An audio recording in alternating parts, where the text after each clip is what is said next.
Khosinuddin meminta agar Roy Suryo dan Risma Nusyani tidak ditahan dikarenakan mereka berdua adalah seorang ahli forensik dan keterangannya perlu ditanyai. Inilah pernyataan Khosinuddin. Kita siap bertarung tapi fair. Jangan klien kami dipersoalkan tapi ditahan. Karena klien kami yang punya keahlian di bidang forensik digital, tidak boleh ditahan. Fair, ayo kita adu. Kalau Pak Jokowi merasa dicemarkan, nggak apa-apa, silakan lapor. Karena itu hak. Baik fitnah atau tidak, namanya dicemarkan, dia punya hak. Baik sebenarnya ijazahnya bodong pun, dia merasa tercemar, nggak ada masalah. Dia lapor, nanti akan kita buktikan di pengadilan apakah ijazah itu benar-benar bodong atau sejatinya sudah sejak dulu bodong. Kan paling itu pilihannya, benar-benar palsu atau sebenarnya baru diketahui palsu begitu. Benar tidak? Nah, jadi ini nggak ada masalah buat kami. Wong nggak bisa ditahan, walaupun kami tegaskan ini bukan pencemaran. Lah wong, ini pendapat ada dasarnya. Di mana pencemarannya? Ini pendapat ada dasar hukumnya, ada dasar keahliannya. Kok dianggap pencemaran? Kalau seluruh pendapat dianggap pencemaran, fitnah dan seterusnya, hapus saja pasal 28 Undang-Undang Dasar 1945. Udah 311, ini fitnah. Ini 4 tahun, nggak ada masalah juga. Di bawah 5 tahun nggak bisa tunahan. Walaupun kami juga mempertanyakan di mana fitnahnya. Kalau memang saudara Jokowi sudah menunjukkan ijazahnya kepada publik asli, Roy Suryo, Rismon, Dr. Tifa masih ngotot itu ijazah palsu, baru dianggap fitnah. Lalu selama ini saudara Joko Widodo tidak pernah menunjukkan ijazah aslinya, sementara hasil kajian forensik digital, telematika, dan analisis seluruh rakyat, ya kan? Itu tidak ada yang kemudian punya kesimpulan ijazah itu benar. Mayoritas menyatakan ini memang barang bermasalah gitu. Lagi pula kalau ini dianggap fitnah pencemaran, ini aparat penegak hukum juga tebang pilih tebang. Baik di kasus pasal 160-nya tadi, juga di kasus ini Pak Jokowi juga pilih tebang pilih. Kenapa? Karena Pak Jokowi hanya melaporkan klien kami. Mohon maaf Pak Jokowi, hari ini yang menyatakan ijazah Pak Jokowi itu palsu hampir seluruh rakyat Indonesia, jutaan rakyat Indonesia. Kalau nggak percaya, buka aja TikTok sebentar aja, lihat siapa yang ngomong ijazah itu dipersoalkan, dianggap palsu. Buka aja YouTube, buka aja Facebook, buka aja Instagram. TPUA sudah melakukan koordinasi dan pada sampai detik ini sudah ada sekitar 45 kuasa hukum yang secara sukarela bergabung untuk mensupport daripada pihak terlapor yang dilapor oleh Joko Widodo. Jadi ada 45 kuasa hukum dari berbagai macam organisasi hukum yang ada di Indonesia yang sudah menyatakan untuk siap bergabung dalam mendukung adanya proses pelaporan Joko Widodo di Polda Metro Jaya. Dan tentunya para 4 orang ini nantinya akan didampingi oleh kuasa hukum, ya. Jadi ada kuasa hukum yang sudah ditunjuk oleh TPUA maupun kelompok-kelompok pengacara lainnya sudah siap untuk mendampingi para terperiksa ya yang akan datang di Polda Metro Jaya pada hari Kamis nanti. Jadi 45 pengacara ini ada tergabung dalam beberapa kelompok, termasuk dari TPUA itu sendiri, karena TPUA itu adalah tim pembela ulama dan aktivis. Rata-rata pengurus TPUA adalah pengacara. Kemudian ada dari kelompok LBH juga. Dalam hal ini LBH Masyumi juga ikut bersama-sama berpartisipasi dalam mengawal kasus ini. Jadi kemungkinan dari ke-45 kuasa hukum tersebut akan hadir di Polda Metro Jaya, walaupun yang mendampingi itu SOP-nya hanya 1 orang dari pengacara, setiap terperiksa 1 orang yang didampingi, dan yang lainnya mungkin akan menunggu di sekitaran Mapolda Metro Jaya untuk menunggu hasil apa yang kemudian disampaikan oleh Polda Metro Jaya dalam penyidikan klarifikasi tersebut. Itu skripsi atau ijazah? Tahapan pertama, Pak, ya. Untuk orang lulus itu kan skripsi dulu. Skripsi, oke. Nah, ijazah saya belum, pada saat mengamati itu, mata saya belum terlalu sensitif. Tetapi begitu Jangan ketawa dulu, Bang. Ngeles. Ini nggak ngeles nih ilmiah, Mas. Kalau kamu Peneliti nggak nggak punya sih? bukti ilmiah, nggak usah ngomong. Ayo dong. Iya, nggak usah ngomong. Bentar, Pak. Jangan Saya lanjutkan. dilari-larikan. Ayo kita transparan. Buka-bukaan tentang ijazah. Anda ngoprek-ngoprek ijazah Jokowi. Ayo ungkapkan oprek-oprek Anda. Udah pernah lihat belum ijazahnya? Belum. Belum kan? Belum kan? Anda yang belum pernah Skripsinya lihat. belum udah pernah lihat belum? Tapi ngomongnya banyak ke dunia Skripsinya ngomong udah palsu. saya. Ngaco Skripsinya Anda udah ini. pernah lihat belum? Kalau Ini belum lihat nggak jatah usah saya ngomong lah. ngomong, bro. Kita ngomong ijazah, bro. Bro. Iya. Jatah saya ngomong. Tadi Anda ngomong nggak saya potong. Coba Anda oprek-oprek tentang ijazah itu yang Anda katakan palsu itu. Coba. Opreng. Begini ya, Pak ya. Oke, silakan. Nah, pengamatan saya secara frame demi frame dari konvers tersebut. Jadi jangan sembarangan ya, nggak ada. Ijazah yang saya tanya. Ijazah bukan Asli apa skripsi. fotokopi ijazahnya? Itu loh ijazah dari yang ditujukan Dr. Sigi Asli Sidarta. apa fotokopi? Fotokopi. Udah clear. Loh, patternnya sama, Times New Roman. Fotonya juga sama. Ayo terus. Bentar. Ayo. Fotonya juga sama. Kok yang jadi waktu itu? takut bicara tentang ijazah? Ayo dong. Bentar. Kalau foto yang ijazah fotokopi itu apa yang kemudian muncul di Nah, seperti ini sama? Ini kan disebar. Fotokopinya itu sama? Analisanya ya, Pak ya. Ya, Bentar. silakan Mas. Ini Bang. Peneliti. Oke. Ilmiah Modal ini. mulut. Dokter. Ini Oke. ya, Tapi kan menggunakan- kita nggak bisa bicara ini karena ini kan dari Tapi kan medsos. diklaim, Bang. Bukan dari Diklaim sama siapa? Diklaim oleh siapa? Sandi Utama. Ini yang mau kita Bukan yang- counter. Ini Sandi lagi katanya yang mana yang benar? Sigit Sunarta juga ini. Ini yang perlu dipakai. kita counter bahwa yang diupload itu palsu. Gini loh Mas Aiman ya. Sekarang dia Data ngomong yang diperoleh diupload itu yang kan harus palsu. yang benar Kemarin dia dong. ngomong ijazah Gimana Jokowi yang palsu. sih? Masa objek Nah, penelitiannya itu yang tulis saja Pak, ijazah siapa itu menurut Nah, Sandi? sekarang Anda ngomong Menurut yang Sandi itu diupload. siapa? Sekarang begini, Bung. Coba buka Lagi Twitter. mana ini, ini? Bung? Twitternya siapa?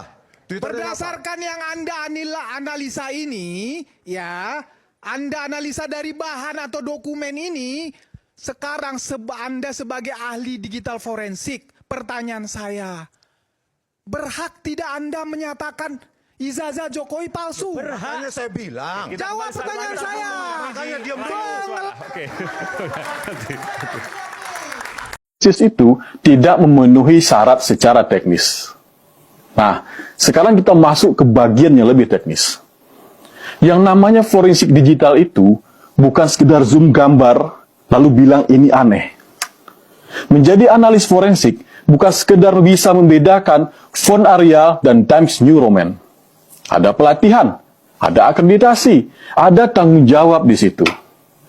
Beberapa sertifikasi yang diakui secara internasional antara lain NCAS Certified Examiner yang dikeluarkan oleh OpenText, ada juga Certified Forensic Computer Examiner yang dikeluarkan oleh International Association of Computer Investigative Specialists. Saya cari-cari, saya googling, tidak ada informasi bahwa Roy Suryo atau Rismond punya sertifikasi itu. Kalau punya, silakan tunjukkan. Kalau nggak punya, ya maaf, itu seperti jadi pilot tanpa lisensi. Bisa terbang sih, tapi penumpangnya nggak dijamin sampai. Tapi, mari kita berbaik sangka saja. Taruhlah mereka memiliki sertifikat itu atau yang setara dengan itu. Forensik digital bukanlah analisis pakai perasaan. Ia adalah proses ilmiah yang punya syarat teknis ketat. Sebagaimana dijelaskan oleh National Institute of Standards and Technology dan Scientific Working Group on Digital Evidence, foto yang akan dianalisis itu tidak boleh sembarangan. Ada syarat khususnya. Yang pertama, format asli seperti RAW atau JPEG langsung dari kamera. Screenshot dari Twitter, maaf, tidak lolos seleksi administrasi. Yang kedua, tidak diedit, tidak dikompresi ulang, tidak diubah brightness-nya. Jadi, kalau pakai foto dari Facebook, siap-siap gagal total. Yang ketiga, metadata lengkap. Harus ada data waktu, lokasi, kamera, ISO, dan sebagainya. Hilang metadata sama dengan hilang kredibilitas. Yang keempat, resolusi tinggi, supaya bisa diperiksa dengan detail. Dan yang kelima, chain of custody jelas. Siapa pegang file, kapan, dan bagaimana itu disimpan. Pertanyaannya, apakah Roy Suryo dan Rismond punya file asli ijazah Jokowi itu? Saya yakin tidak. Buktinya, mereka meminta diperlihatkan ijazah asli Jokowi. Yang mereka pakai mungkin cuma screenshot atau foto yang sudah dibagikan puluhan kali di medsos. Sudah pasti filenya terkompresi, metadata hilang, dan entah siapa yang pertama kali mengupload di media sosial. Kesimpulannya, foto yang beredar di media sosial tidak memenuhi standar untuk dianalisis secara forensik oleh profesional. Alhamdulillah pihak kepolisian saya acungkan jempol sudah mulai proses, tapi kelamaan 6 bulan. Giliran Jokowi baru sehari udah diproses. Nah, itu tidak sesuai dengan pasal 27 ayat 1 UUD 45 bahwa setiap warga negara berkesamaan kedudukannya di depan hukum dan pemerintahan tanpa kecuali. Kenapa si Jokowi dikecualiin? Tapi saya tanda tangan juga lah. Bukti taat hukum. Begitu Michael Sinaga. Kalau ini tanda tangannya asli Pak ya? Asli.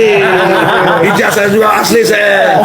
Ada anugerah profesor juga ada. Asli. Saya dulu caleg PKS. Dia pernah caleg. Nggak mungkin nggak diverifikasi oleh KPU. Nggak mungkin nggak diverifikasi oleh partainya sendiri. Nah, makanya PDIP juga bikin mesti penjelasan kenapa PDIP gimana memverifikasi. Pemirsa, kita saksikan bersama Profesor Dr. Egi Sujana menandatangani pemberian kuasa. Jadi selama ini beliau menerima surat kuasa, hari ini beliau menandatangani surat kuasa untuk dikuasakan. Satu lagi Kurnia on the way, Kurnia. Jadi saya bacakan surat tersebut yang isinya. Dalam hal adanya laporan polisi dari Joko Widodo tertanggal 30 April 2025 di Polda Metro Jaya. Isinya 1. Baik laporan ke Polres Metro Jakarta Pusat atas RS mungkin ini ya, 2 RS-nya ya. T dan RF ini dirahasiakan sama maupun RS, T, ES dan K seluruhnya berkaitan dengan dugaan ijazah palsu UGM Joko Widodo terkait dengan kunjungan TPUA ke UGM dan Solo atau Surakarta, Jawa Tengah untuk mencari informasi, klarifikasi maupun verifikasi skripsi dan ijazah Jokowi.